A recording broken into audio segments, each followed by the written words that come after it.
whether you're a preschool teacher or whether you're a high school teacher, everyone seems to be facing discipline as an issue in their classroom with the increased academics and with pressure from outside agencies to try to get the scores up. Everyone's struggling with the area of discipline. So that's usually what my concentration is trying to help teachers with simple strategies to better support the behavior that they're facing every day in the classroom, because it's a reality.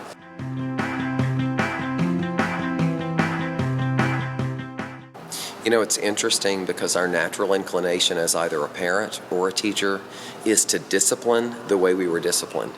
The problem is, Toto, we're not in Kansas anymore. Times have changed.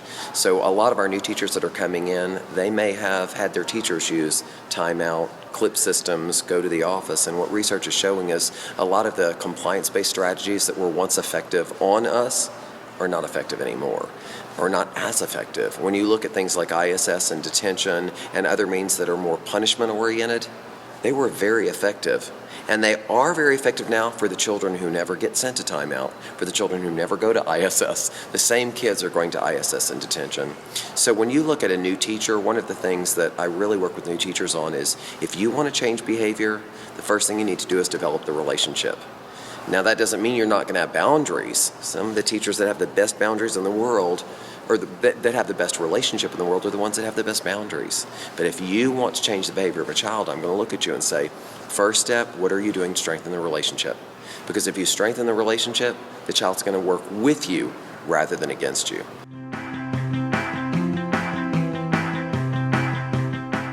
Because when we've been teaching a certain way for a long period of time, we get into what we would call a ritual or a habit. We do things the same over and over and over.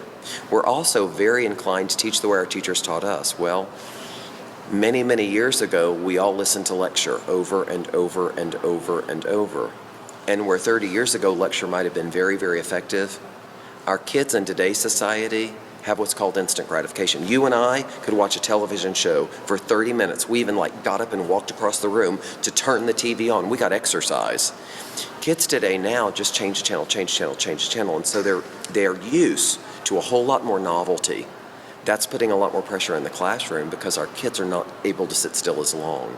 So the methods that teachers used on veteran teachers, meaning lecture and sitting and getting information, are not as effective now, which is why we're having a lot of discipline problems.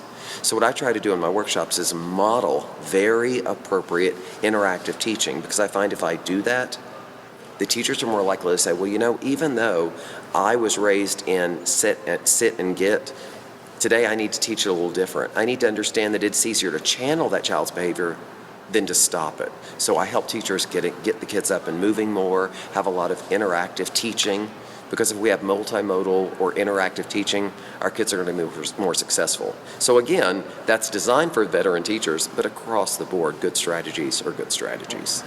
Together, let's create extraordinary classrooms.